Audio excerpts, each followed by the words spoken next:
Hello everyone, అందరూ ఎలా ఉన్నారు? నేనైతే చాలా బాగున్నాను. Welcome to Aryahi vlogs and tips.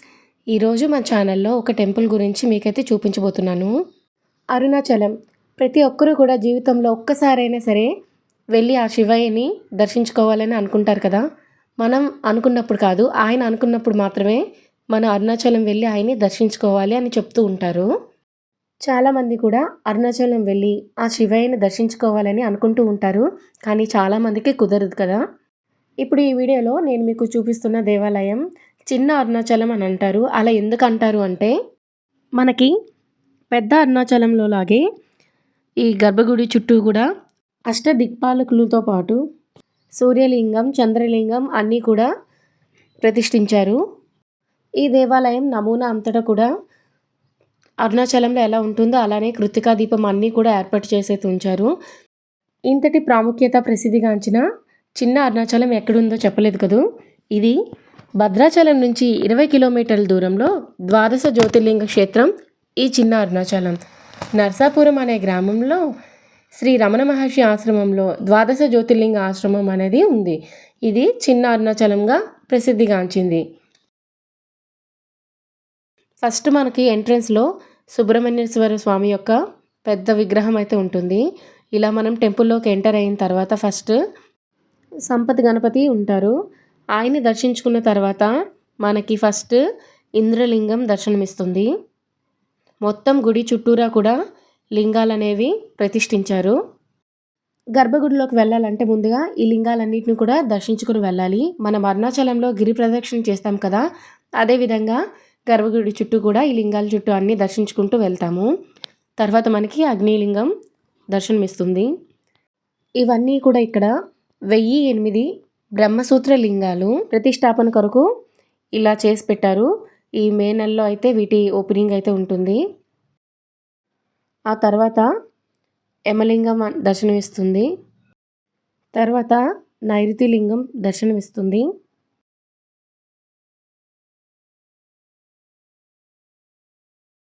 ఆ తర్వాత సూర్యలింగం, ఐశ్వర్యేశ్వర స్వామి, వాయువ్యలింగం, వరుణలింగం అన్నీ కూడా దర్శనమిస్తాయి. గుడి చుట్టూ కూడా ఇలా 1008 బ్రహ్మసూత్ర లింగాలు ప్రతిష్ఠించడానికి ఇలా కట్టారు. ఇక్కడ మనకి మోక్ష ద్వారం కూడా ఏర్పాటు చేశారు. అరుణాచలంలో ఎలా అయితే ఉంటుందో ఇక్కడ అలానే ఉంటుంది. ఆ తర్వాత చంద్రలింగం దర్శనమిస్తుంది. చంద్రలింగానికి ఎదురుగా మరకతలింగం ప్రతిష్ఠించి ఉంటుంది.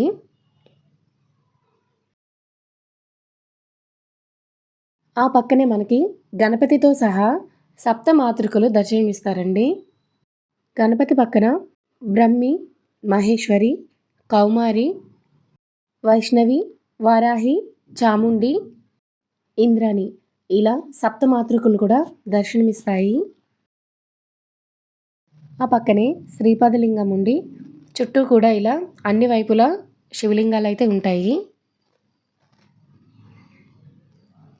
ఇక్కడ ప్రతి శివలింగానికి కూడా భక్తుడు స్వయంగా అభిషేకం చేసుకోవచ్చు, పూజించుకోవచ్చు. కుబేరలింగం, ఆ పక్కనే భూతనారాయణుడు, అలానే భద్రాచలం శ్రీ సీతారామచంద్ర స్వామి వారు కొలువై ఉన్నారు.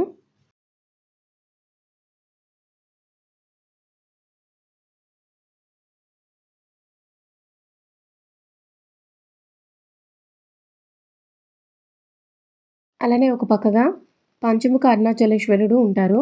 ఆ పక్కనే వెంకటేశ్వర స్వామి అలానే అద్దాల మండపం కూడా ఉంటాయి. ఇవన్నీ కూడా మనం ప్రదక్షిణ చేస్తున్నప్పుడు కనిపిస్తాయి. మనం అరుణాచలంలో గిరి ప్రదక్షిణ ఎలా అయితే చేస్తామో చేసేటప్పుడు ఎలా అయితే మనకి నైరుతి వాయువ్య లింగాలు కనిపిస్తాయో అలానే ఇక్కడ చిన్న అరుణాచలంలో కూడా మనం గర్భగుడి చుట్టూ ప్రదక్షిణ చేసేటప్పుడు ఆయా వైపులా శివలింగాలు అనేవి మనకు దర్శనమిస్తాయి. అద్దాల మండపం పక్కగానే మనకి చిన్న కృష్ణుడి దేవాలయం కూడా ఉంటుంది. ఒకసారి అంతా కూడా మనం ప్రదక్షిణ చేసుకున్న తర్వాత ఆలయం లోపల చూసేద్దాము. ఈ ఆలయం లోపల ద్వాదశ జ్యోతిర్లింగాలు కొలువై ఉన్నాయి. అంతేకాకుండా గర్భగుడిలో ఒకే లింగంపై స్ఫటికలింగం సహస్రలింగాలు కలిపి 1007 ప్రధాన లింగంతో కలిపి 1008 లింగాలనేవి ఉన్నాయి. కాశీ, కంచి, శ్రీశైలం, శ్రీకాళహస్తి, అరుణాచలం వంటి పుణ్యక్షేత్రాల్లో మాత్రమే ఈ సహస్రలింగ రూప దర్శనం అనేది కలుగుతుంది. అలాంటిది మనకిక్కడ భద్రాచలం నుంచి పర్ణశాల వెళ్ళే రూట్లో చిన్న అరుణాచలంలో లింగాన్ని ఇలా ప్రతిష్ఠించారు. ఇక్కడ ప్రతి సోమవారం అభిషేకం అనేది జరుగుతూ ఉంటుంది. దానికోసం అభిషేకంలో పాల్గొనే వాళ్ళు ముందుగానే అభిషేకానికి కావాల్సిన సామాన్లు తీసుకువెళ్ళాలి. అభిషేకం అయ్యాక శివలింగాన్ని ఇలా అలంకరించారు.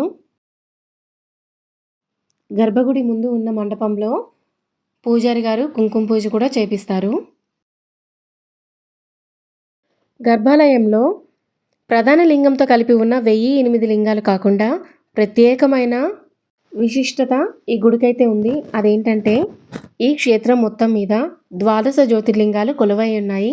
అది కూడా ఆయా జ్యోతిర్లింగాల్లో శివలింగాలు ఏ నమూనాలతో ఉన్నాయో అదే నమూనాతో మనకిక్కడ ఏర్పాటు చేశారు. అంతేకాకుండా ఈ ఆలయానికి వెళ్ళే ప్రతి భక్తుడు కూడా స్వయంగా తమ చేతులతోనే ఈ మొత్తం 12 జ్యోతిర్లింగాలన్నిటికీ కూడా అభిషేకం చేయొచ్చు. మొత్తం 12 జ్యోతిర్లింగాలు కూడా ఇట్లా ఎక్కడెక్కడ ఏ జ్యోతిర్లింగాలు ఉన్నాయని చెప్పి రాసి మొత్తం లింగాలన్నీ కూడా ఇలా ప్రతిష్ఠించారు. ఇవన్నీ కూడా చూడడానికి చాలా బాగుంటుంది. ఈ ఆలయం మొత్తం కూడా ఈ ఆలయ ప్రధాన పూజారి గారే డెవలప్ చేశారు. అంతేకాకుండా అరుణాచలంలో అయితే ఎలా అయితే ఉంటుందో అలానే రాతి గోపురాన్ని కట్టడానికి కూడా ఏర్పాటు చేస్తున్నారు. భద్రాచలం భద్రాద్రి రామయ్యను దర్శించుకోవడానికి వచ్చే వాళ్ళందరూ కూడా పర్ణశాల వెళ్తూ ఉంటారు కదా. ఆ మార్గ మధ్యంలోనే నరసాపురం అనే గ్రామంలో ఈ చిన్న అరుణాచలం అయితే ఉంది. ప్రతి ఒక్కరూ కూడా తప్పనిసరిగా ఈ ఆలయాన్ని దర్శించుకోవాలి. ఇలా ప్రతి ఒక్క జ్యోతిర్లింగం ముందు కూడా ట్యాప్ అనేది ఏర్పాటు చేశారు. అలానే చెంబులు కూడా వాళ్ళు ఇస్తారు. మనం వాటితో నీటిని పట్టుకొని ఈ జ్యోతిర్లింగాల్ని స్వయంగా మన చేతులతో మనం అభిషేకించుకోవచ్చు. మొత్తం అన్ని 12 జ్యోతిర్లింగాలకు కూడా అభిషేకం చేసుకున్నాక ఇలా ఒక పక్కగా చండీశ్వరుడు ఉంటారు. అలానే గుడికి వేరే వైపున కూడా చిన్న ఆలయాలు అయితే ఏర్పాటు చేసి ఉంచారు.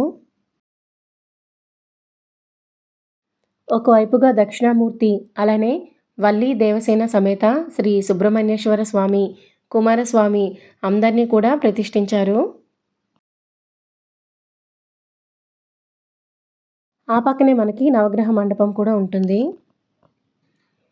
మొత్తం ఆలయం అంతా దర్శించుకొని బయటకు వచ్చిన తర్వాత మనకి నవరత్నాలతో చేసిన లింగాలు అనేవి దర్శనమిస్తాయి.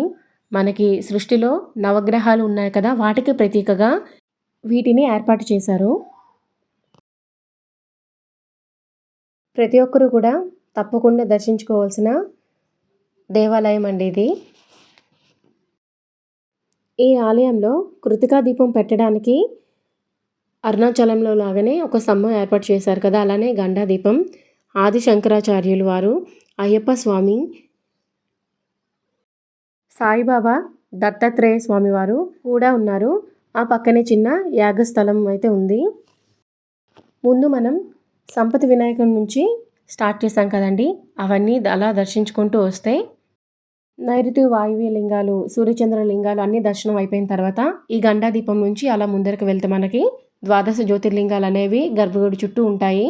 అలా వాటిని అభిషేకం చేసుకొని చండీశ్వరుడి గుడి వెనుకగా గర్భగుడి లోపలికైతే వెళ్ళాలి.